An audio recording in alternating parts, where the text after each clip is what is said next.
my name is Tony. Originally, producer Euan Lloyd wanted to reunite Roger Moore with Richard Burton and Richard Harris for the Sea Wolves. That didn't work out, so a projected fulsome reunion for the cast of the Wild Geese never transpired. What you get, along with Moore as joint lead actor and Lloyd as producer, are a raft of returning luminaries from that earlier film. Cast-wise, making repeat appearances, there's Kenneth Griffith, Jack Watson, Percy Herbert, Patrick Allen, Brooke Williams, Patrick Holt and Terence Longdon. Screenplay is again by Reginald Rose, score by Roy Budd, production design by Sid Kane, and the director is reliable old warhorse Andrew V. McLaughlin. Joining in this time around for good measure are Gregory Peck, Trevor Howard, Patrick McNee and Barbara Kellerman, with Welsh acting siblings Donald and Glyn Houston, John Standing, Alan Cuthbertson, Michael Medwin and Graham Stark. A cast list groaning under the considerable weight of some accomplished British character actors. Just about everyone is familiar or recognisable from somewhere or in some way, so instant curb appeal is hardly in short supply. But is the reassurance of comfortable familiarity enough to make it any good? Well, no, obviously it's not, but it does go a long way. I can't speak for anyone else, but a cast and crew like this, I'm gonna want to see it. And that, dear viewer, is just what I did, as you've no doubt guessed. The film is based on a true story, but with a fair stretch of artistic license applied to beef up the action and spice up the narrative. The Calcutta Light Horse was a reserve military unit of ancient lineage, last active in the Boer and then First World War. During World War II, the residual surviving members were hanging out in an expat enclave in Bombay, either retired or working as bankers, factory managers, solicitors, businessmen. It's the usual vestigial corner of the empire, aging Brits drinking gin slings at the club, or playing cricket and polo and complaining about the damned heat. Many had tried to sign up for active service again, but had been turned down due to age or infirmity. They were by then little more than a casual territorial force, a sort of home guard, with negligible hope of ever seeing action. But then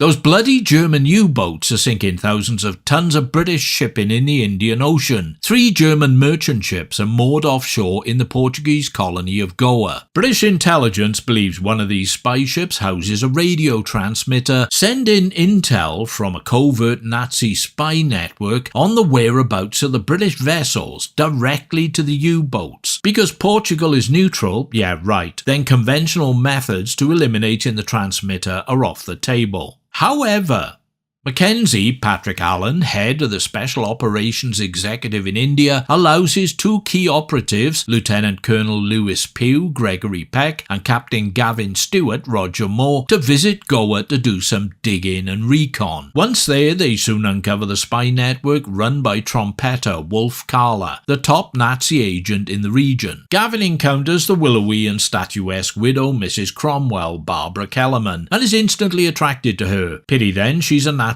spy working with Trumpeter. He doesn't know this and proceeds to shag her as soon as possible, her grief at the loss of her husband not presenting too much of a barrier. Alarm bells should maybe ring, but when the dick ruleth the head, they don't. Not yet. Pugh and Stewart kidnap Trumpeter at gunpoint, clandestinely witnessed by Mrs. Cromwell. They try to get him over the border to India for interrogation, but a tussle with Pugh in the back seat of the car results in his taking a fatal bullet to the gizzard. Oops. Back at base, Mackenzie is not happy. Pugh and Stewart insist their time in Goa was not wasted, as they were able to figure out which of the 3 merchant ships, the Ehrenfels, has the transmitter on board. Mackenzie reasons that to be certain all 3 would need to be destroyed, but how to do it? Earlier, commanding officer of the Calcutta Light Horse, Colonel Grice, David Niven, had advised Pugh that he and his men would love to be more involved in the war effort. Pugh spontaneously suggests a daring and bizarre plan. So the deal is this, pay attention now. A bunch of decrepit pensioners will steal a ramshackle 30-year-old barge dredger, the Phoebe, pack it with guns, ammo and explosives, and sail it around the coast of India to Goa. The rest of the force will travel to Goa by train with Pugh. The barge will stop and pick them up before continuing into the harbour and launching an assault on the 3 merchant ships. Meanwhile, Stewart and the ailing but wily Jack Cartwright, Trevor Howard, will arrange a series of distractions at the port to occupy the military and conceal the attack. Using a combination of blackmail and bribery, Stewart arranges for a party at the governor's palatial residence and a street carnival complete with elaborate firework display to take place on the night of the attack. Cartwright pays the local brothel keeper to provide free unlimited access to his girls for all the sailors in town. What could possibly go wrong? Several things, as it turns out. Stewart's insistence on pursuing a relationship with Mrs. Cromwell leads to her breaking into his room seeking information. When Cartwright disturbs her, she stabs him to death with her very femininely decorated pearl-handled switchblade. She then dupes Stewart into picking her up at her residence to escort her to the governor's party. She departs early, leaving Stewart to arrive on his own and be killed by her Nazi henchmen. Or so she imagines. This is Roger fucking Moore, love. Dressed in a white tuxedo, he takes a bullet in the arm but blows the goons away. Sounds faintly familiar? At the party, Stewart leads Mrs. Cromwell aside. She tries to stab him, but he deflects the blade into her instead.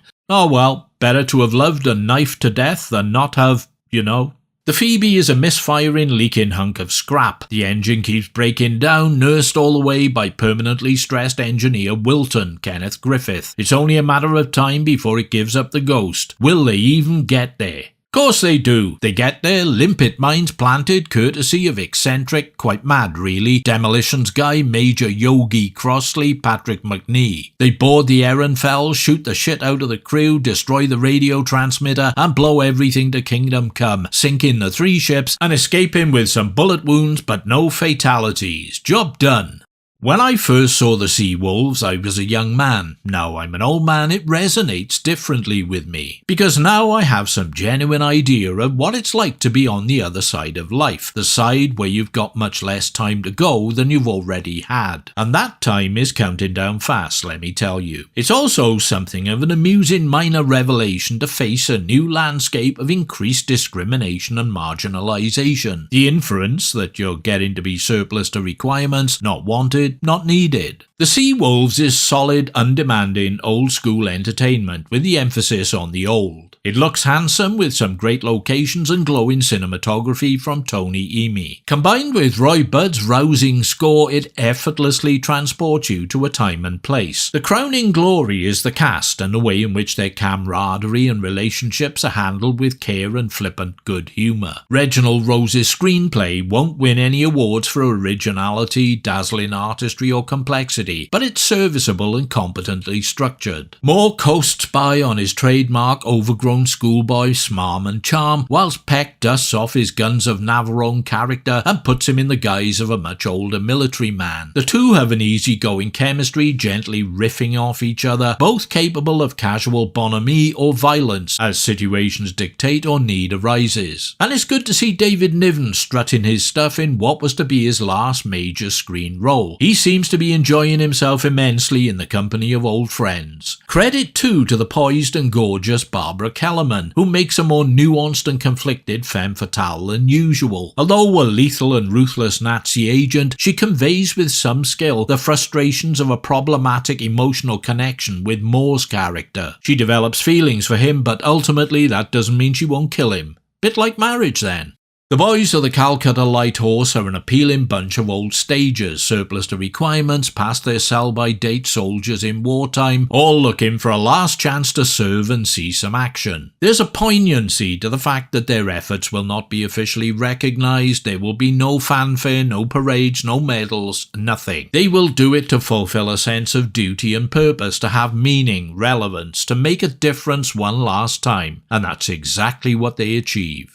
It's not an action-packed thrill ride, doesn't belt along at breakneck speed, but I think it's a great little wartime excursion that once again reminds of a time when decently crafted, straight-up, crowd-pleasing entertainment was an art form and not something to be sneered at like some inferior plebeian claptrap. Yes, the tense and explosive finale does suffer marginally from some dodgy model work, but it's all done for real with real stunts and no CGI, and I for one always appreciate the hands-dirty honesty of that approach. It's pitched on the same general level as Shout at the Devil and the Wild Geese, and if you enjoyed either or both of those, then I'm guessing you'll get some worthwhile mileage from this sprightly old banger.